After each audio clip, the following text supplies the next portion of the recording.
Yay, we're live on Skills Not Pills movement. I'm your host, Carrie Hummingbird, for all of your wellness topics. And this is our ongoing, continuing series of live interviews for Skills Not Pills movement with experts from around the country and around the world who are being connected with me, who have wonderful messages to share about how do we create wellness? How do we move from a sickness system into a wellness system? And then how do we help other people understand what this is? Because, you know, we've all been sort of domesticated to think that the way to solve our problems is to go to a doctor and get a pill.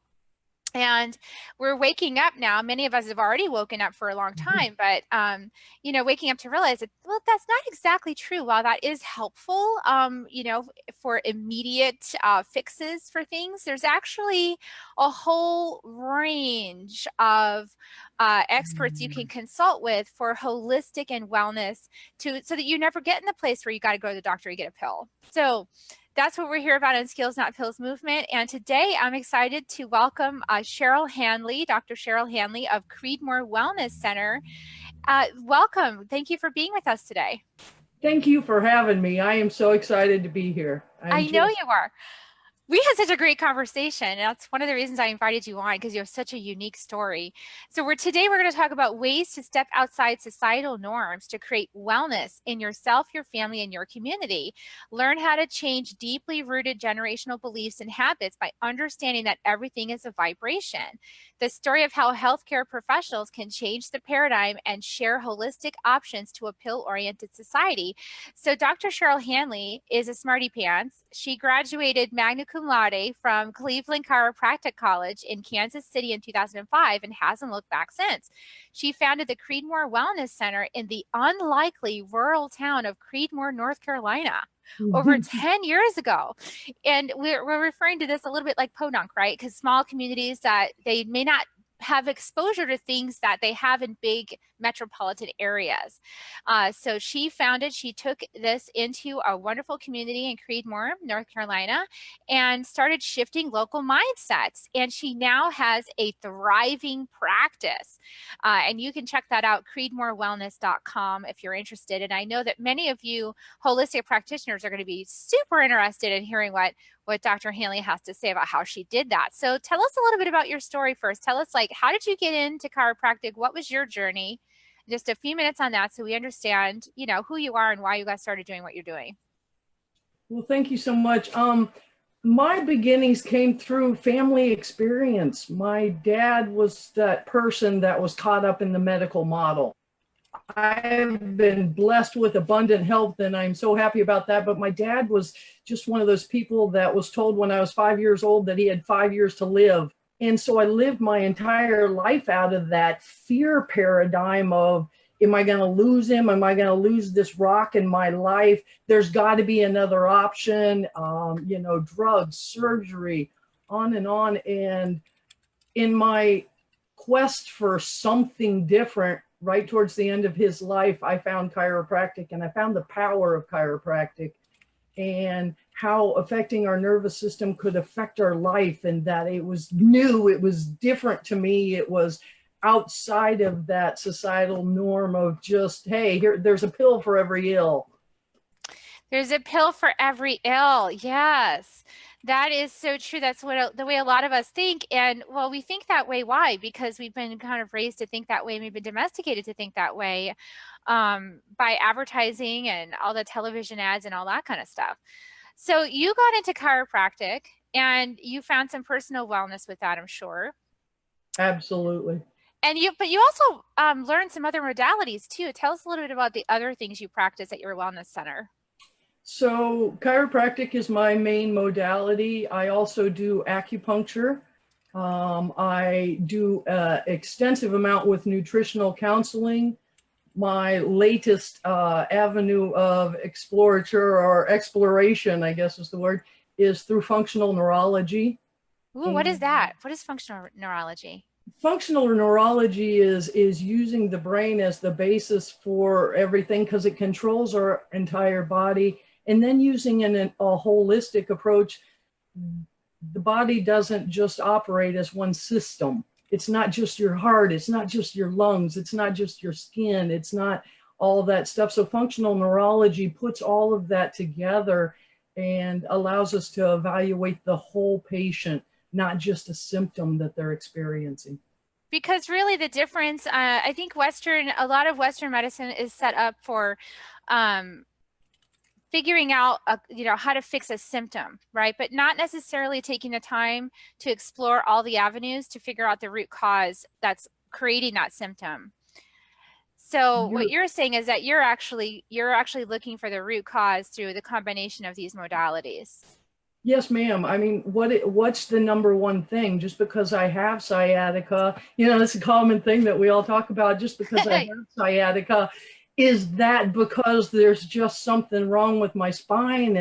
And so many of your past conferences have gone into the energetics of that, and what's the acupuncture component of that, and what's our thinking component of that, and what's our history component, and then is there something going on at the level of our brain that's creating a problem in our motor systems? And that's where the functional neurology steps in and uses that as a method of evaluation as well. So we can heal the entire human. Heal the entire human. Yeah, heal it at the root cause. And I think what I learned on my journey, which a lot of people think is far out there, is that there's so many causes for pain in the body, because I had sciatica. Yeah. And my journey to solving sciatica was chiropractic, acupuncture, but not just any acupuncture. I worked with Will Morris, who's a featured expert on this summit, because he actually builds in astrology, medical astrology, with his acupuncture, because that has a factor, like what you're going through astrologically, like in this lifetime, has a huge impact. And then emotional trauma, like I was dealing with emotional issues. I was all on my right side, and I learned through my journey, I was like, oh, the right side is the masculine, and that's why my hips are hurting, and my leg, my whole right side, because I had all those daddy issues and things I didn't even know. It's so fascinating. It is absolutely fascinating. And I guess that will be my next rat hole, is that whole connection between astrology and all this other stuff. But yeah, just this human body is so amazing. And I think that's been the biggest passion of mine, is explaining to people that it's all about believing that this body has the ability to heal. Yeah, believing that it can heal itself if you give it the right conditions. Now, here's a staggering fact that scared me when I heard it at PaleoFX a few weeks ago. I don't know if you've heard of PaleoFX, but another one of our experts is Michelle Norris, who's the founder of that. And it's the largest ancestral health and wellness, because the idea with paleo is that you eat the way our ancestors ate, and these health problems go away. A lot of them, because a diet is such a big part, and exercise. And we're not running for miles anymore, and we're not outside anymore, and we're not eating like, oh, there's your kitty. We're not eating vegetables the way we should be eating vegetables anymore, where everything is processed. And so that causes a lot of dis-ease. But she had a great lot of speakers at this convention a couple weeks ago, and one of the speakers was Chris Kressler, and he has a book called Unconventional Medicine, which I think is so interesting. And one of the things he said is only 6% of Americans practice the top 5 healthy behaviors. So wow, 6% practice the top 5 healthy behaviors. That's staggering. Shocking, staggering. Yes, ma'am. Yes. So why are we sick? We're not practicing wellness. No, not at all. Not at all. And I see that come in on a daily basis. And I referred to this as the Podunk Awakening, because Creedmoor is this little tiny community set in between the city of medicine. So we have Duke, and we have UNC, and we have all of these medical systems surrounding us. Little tiny farming community. And so their paradigm is, you listen to that white coat. You just absolutely, they have all the answers, and that's where you have to go. Instead of looking inside of yourself, it's all healthcare from the outside in rather than from the inside out. Yeah, and people don't trust, they're trained not to trust themselves. This is part of that drama triangle, that victim, rescuer, perpetrator triangle, where the victim doesn't know any better and it's the child, right? The child is the victim. It's like this child mentality, like, oh, well, I have to ask an expert who's the adult, Mm-hmm. who's my rescuer, Yes. what to do for myself, because I don't know any better because I'm a child slash victim. You know, it's interesting that you say that, Carrie, because when I started in practice as a physician, you know, I was very much in that, almost in that child perspective, because chiropractic physicians were not given the power and the, I wasn't giving myself the power and the authority as a physician, and I was still putting them above myself. And when I came into my own as my power, and I said, no, that's not true. I learned everything they learned. Now I need to pass it on to teach these people how to embrace that for themselves. I really appreciate that you said that, because I know we have a lot of holistic practitioners that watch these broadcasts, because I have a huge network of Mm-hmm. those kinds of people. And so this is also a message for you. Like, where do you think that there's some kind of hierarchy of knowingness? Like, where are you playing in the game of hierarchy? Like this person as an MD, and so therefore they know more than I do about my own health. Because that's really the myth we're busting as part of this skills not pills movement, is that anybody knows your health better than you. Now, does a cardiologist know hearts better than you? Well, yeah. But overall, holistically, no, does not know better than you what's going on inside of you. I so applaud what you're doing out here, Carrie, as that patient advocate saying, hey, I, the patient, do know my body. And that's one of the things I try to empower my patients with is, hello, this is your body. You live in here full time. I see you on a temporary basis. You live there full time. Listen to what your body is saying. The only way it can talk to you is through symptoms.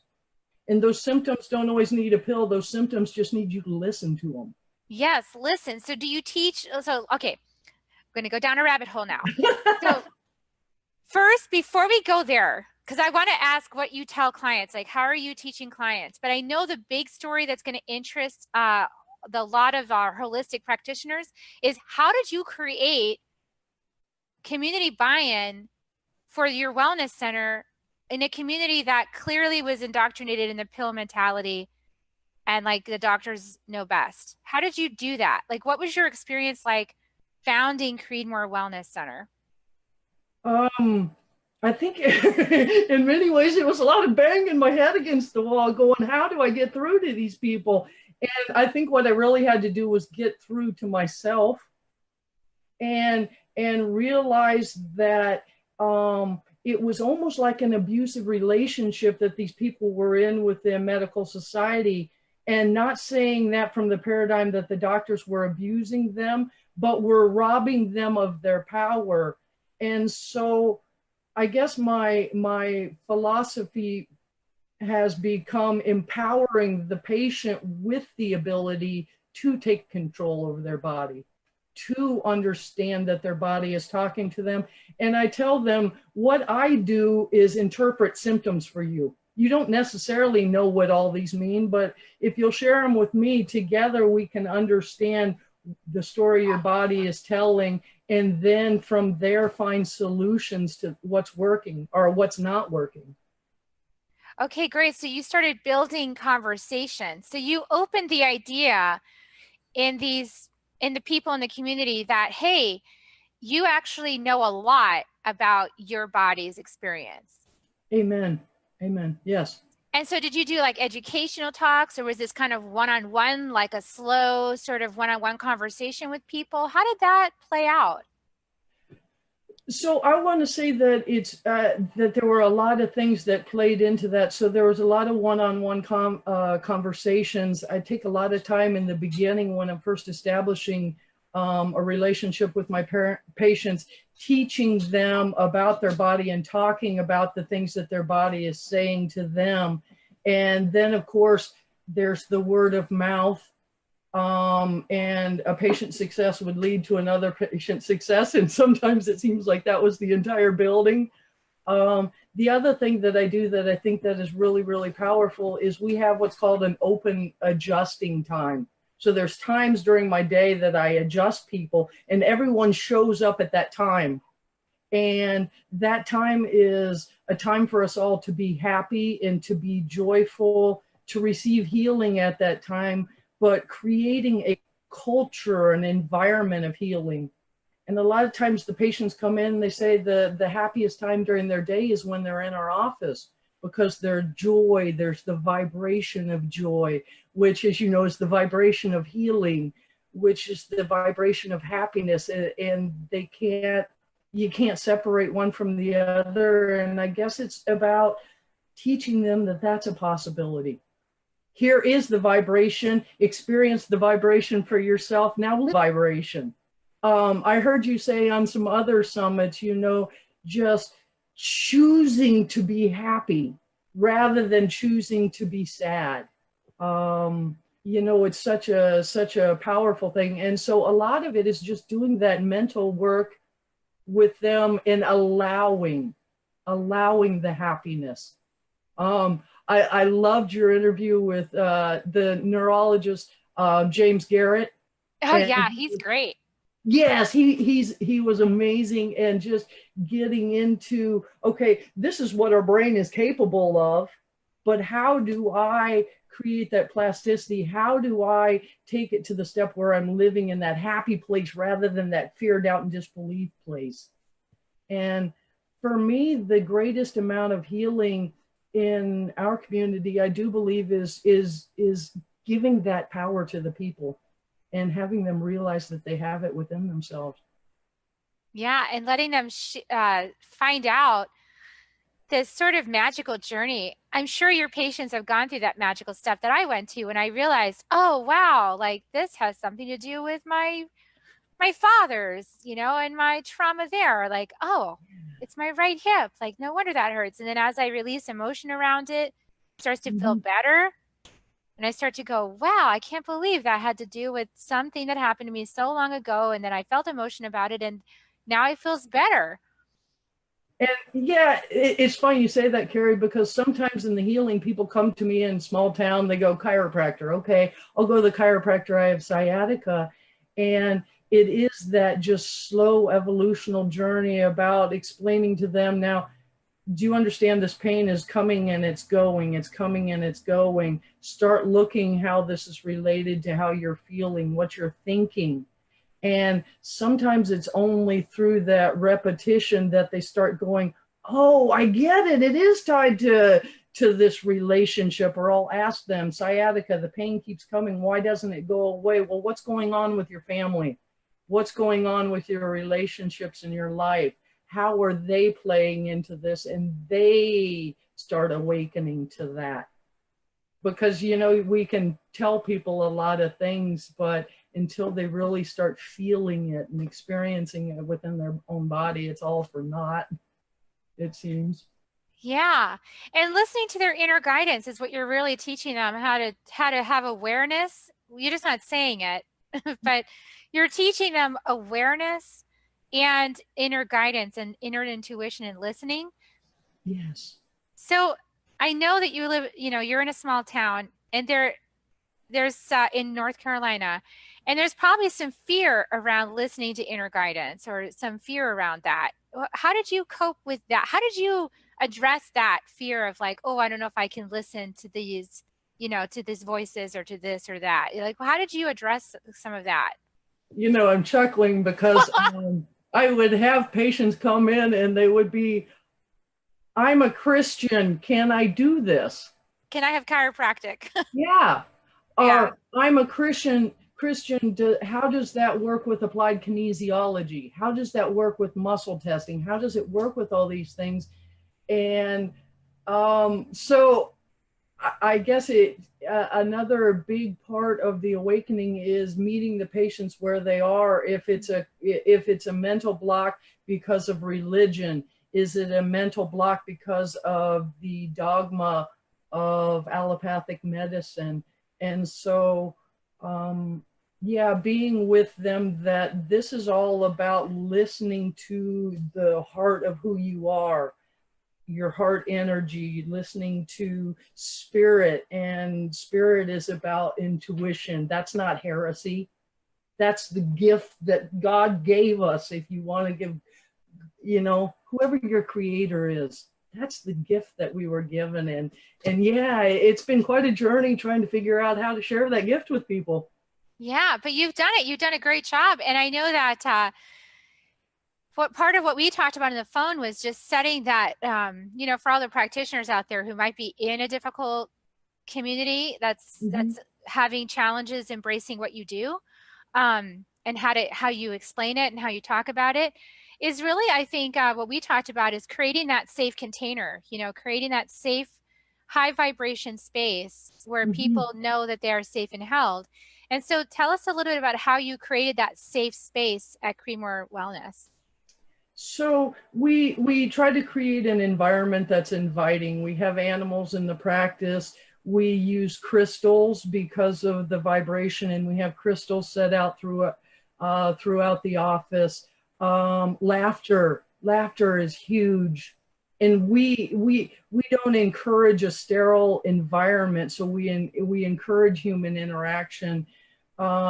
We encourage being able to celebrate our triumphs. And so each patient that has a little triumph, it pours over, since it's an open environment, into everyone else. And they're like, oh, if that can happen for them, it can happen for me.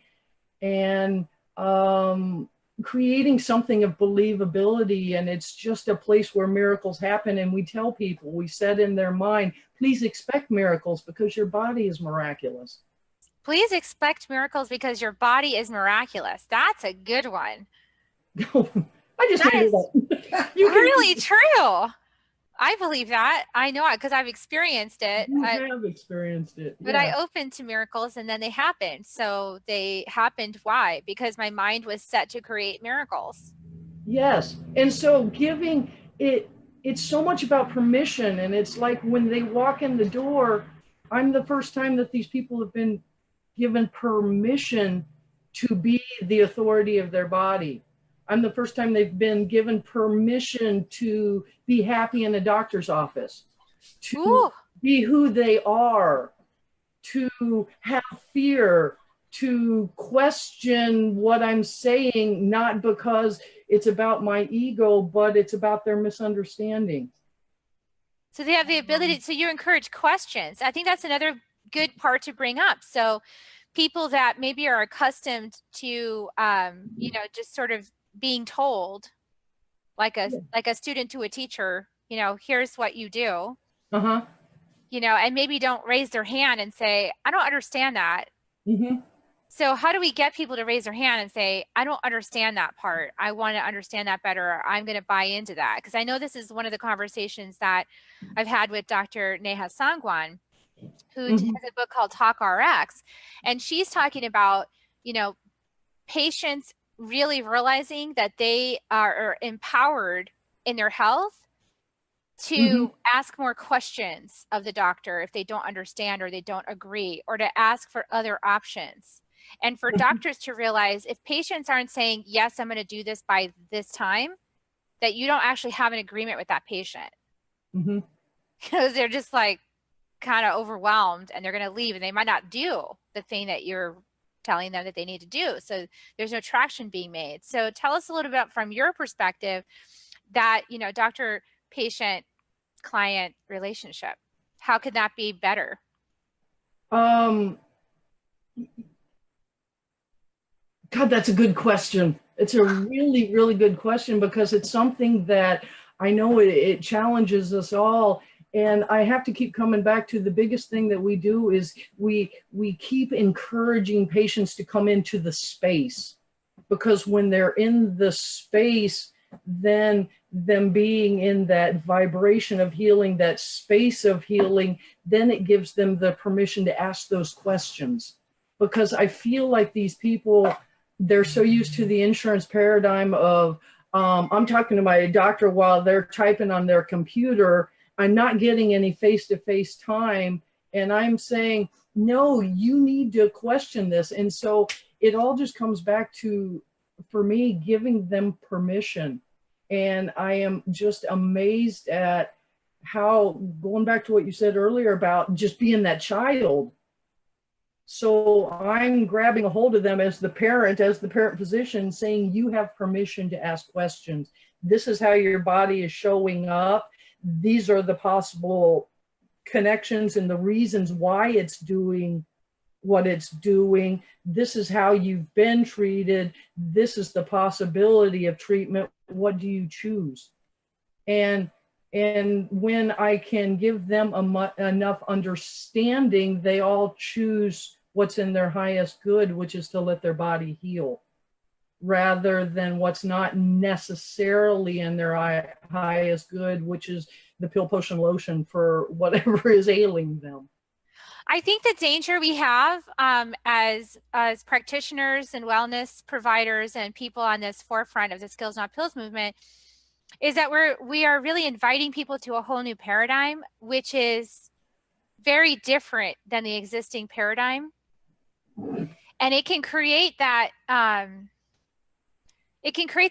that feeling of like juxtaposition. Like it can kind of invoke the right and wrong game, which I don't like that game because I don't think it serves anybody. Like this is the right way to do it. It's the only right way to do it thing. That tends to get people's backs up and it gets the ego entrenched and it just really like creates resistance to opening. So how can we as practitioners and people that want to share this maybe with our loved ones, we're tuning in and the people that are tuning in want this, right? And they probably have people in their family like, I'd love my family member to come and do this. I would love my family member to know about this. How do I do that? How do I encourage that in a way that doesn't create opposition? I guess I try to encourage that carry through empathy. And I always try to put myself in the position as a physician of my patient. What are they going through? What is their life bombarding them with? Why are they stuck into the paradigm that they are currently stuck in? And what would be the catalyst for the next movement up? And then, and hoping that they just are ready for that empathy. And I guess Spirit always brings us our perfect teachers and our perfect patients, and those people that are ready, they step into our environment and they go, I'm ready for what's next and this is good for me. And we joke that we have a self-cleansing system because if somebody's not ready for that possibility, they don't last long around the practice. Yes. So it involves a little bit of willingness and possibility on the side of the patient. And if they have that willingness and possibility, we'll teach them the way. Well, the path is out there. Let me help you guide your hand during or down one path. Is it the only path? It's not the only path. And I make sure they understand that. But this is a path that's been very successful. And it's working better than what you're doing right now. So how about trying it? Yeah. Yeah. Okay. So I'll share a little personal story I haven't shared in a while. My dad just passed away in October. So, but a couple years ago, and he did not die from leukemia, but a couple years ago, he was diagnosed with this leukemia, like maybe 3 years ago. And when that happened, I was in the middle of energy medicine training. And so I knew that the reason that a component of why he had it was because my grandmother, his mother, had just died of the same thing. And I knew, I was like, that's ancestral. Like my grandmother's probably in his field energetically, and I need to help him clear her out of there. Like he needs to release the attachment. Otherwise he's going to have this issue. And my dad thinks that's crazy. He just thinks, I don't know what you're doing, but whatever that stuff is, as long as it works for you, that's great, but don't involve me, So I said, can I have permission to just, for my own sanity and my own feeling like I did something, can I have permission to just clear your energy of that at school? And he said, fine. He said, that's fine, but I don't, I really don't want to know about it. So what happened is I went to energy medicine school and I cleared it with a friend of mine. I didn't clear it. My friend did it for me. And it never activated. it was there and the doctors were so perplexed, like, how come this is in stasis and it's never done anything? It just stuck there and it didn't move. That's not normal. And I just kept saying, don't ask for a deadline. Don't ask for a deadline. Don't think about it. Put it out. It's erase the chalkboard. It's gone, you know? And so he didn't end up actually dying from that. He died of something else. But what I wanted to share this story for is one, for that, because it is the power of energy medicine. And the second thing is that, during that time, we had some conflict in our relationship because I felt very passionately that the way to heal was through this energy medicine. And my dad, from a different generation, felt very passionately that he trusted the Western medical paradigm and he was going to go to Houston to the cancer center. Wow. And I was really upset that he was going to choose to put toxins in his body to kill everything, not just the cancer. And I was really upset about that. So I felt like they were judging me for being crazy. And I was all upset and I didn't want to go over there. And my teacher had me do this spiritual exercise in the mall of all places, where I had asked the question, you know, why is this happening? And I went and I found this spot to sit in the mall with my question. And all of a sudden I noticed I was judging everybody walking by, like, oh, that person's like probably needs energy medicine because they look like they're really materialistic. Or that person looks really sad and depressed today. I bet energy medicine would help that person. And I was sitting there like judging everybody. And I had this moment of like deep sinking feeling like, oh, I'm judging my parents for their choice. And that's why we have the problem. So I went home right after that and saw my parents and I just listened. I didn't say anything. I just listened. And my dad finally looked at me and he said, you know what I realized just now? I said, what? He said, you're listening. He said, you know, I'm glad you are because this is my life. And I need you to be a follower. How profound. So I just want to share with people that because I know we're so passionate about all these modalities that we've found personal healing with and that they've really changed our lives. Yeah. But until the student is ready, the teacher does not appear. And if you want to love your family beyond belief, then you got to love them where they are. And if that means that they've got to witness you get healthy while they stay sick, they got to witness you be pill free while they're still taking gazillions of pills, then you still love them.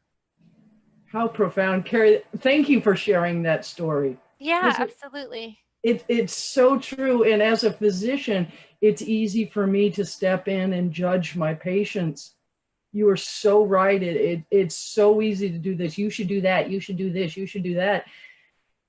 And they need to do what makes their heart sing. And you know, and through that we find healing, right?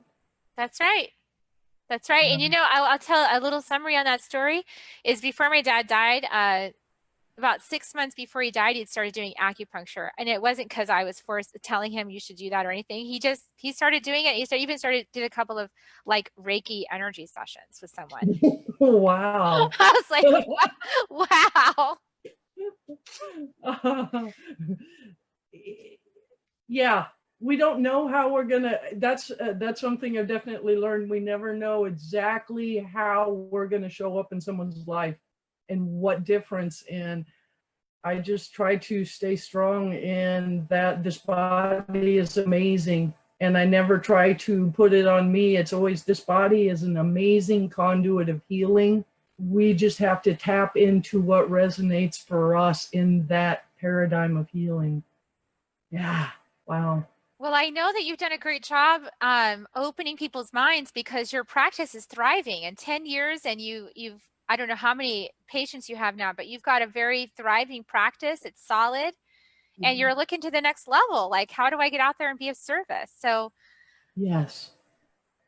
So one of the things that I am realizing about my own healing gifts is the ability to resonate well with other people's energies when they're on that healing quest. And I'm trying to be more available in that capacity. So let me digress. I'm sorry, my brain just goes so many places. We have to be able to, or I have to be able to listen to them, and then when they want the healing, be able to go in and say, try this, try this, try that. And so I've written an ebook about little wellness hacks, and that's what it's called, Wellness Hacks. Simple changes make a big difference. And so that's available at our website. And I'm also making available my conversation, and you can contact me online, and we can sit down and we can talk about your nutrition. We can talk about what you're doing and just get simple little tricks, because some people don't like going into that doctor's office for the paradigm of the doctor's office. Well, we can talk one-on-one, and same as the coaching that you give. Okay, try this from a medicinal standpoint. Let medicine, or let food be thy medicine. Let's go Let back to food what be thy, Hippocrates said. Let yes. food be thy medicine. And so I am online. You can schedule with me to talk about nutritional counseling, and we can talk about functional neurology, and we can talk about all those things. And it's just about spreading the word. I just want to be that herald of wellness is available to everyone. You don't have to be gifted. You don't have to come up in this neighborhood. We all have that if we claim it. I love that. And I'm wondering, do you also welcome, like, say there's a chiropractor who's in a similar situation, like in a community where, like, gosh, they don't understand what I'm saying. Do you welcome and invite a conversation with that person? And I absolutely do. I mean, the thing I get scared of is talking with other physicians, and it's almost intimidating because of the mindset of a lot of allopathic medicine. But I love talking with like-minded individuals that just, I don't have all the answers. There's so many answers I don't have, but I like being in conversation with people like you and other healers that are out there that say, you know, this may be working for me. This is what's working for me. Some other things aren't working for me. And when we can sit down and we can talk about that, we can always find ways that we can make a bigger difference. And so absolutely, I love talking to other physicians that want to make a difference. awesome. And I know that you do live events, don't you, at your wellness center too, like educational events? Yes, ma'am. We have different talks, and we're currently doing a 21-day purification program, which is all about going in and cleaning out the gut and learning how to eat, how to feed this body Mother Nature's medicine. And so that's going on, and we have different classes. We talk about things like stealth pathogens, which are little tiny bugs that get into our system, and they just live there.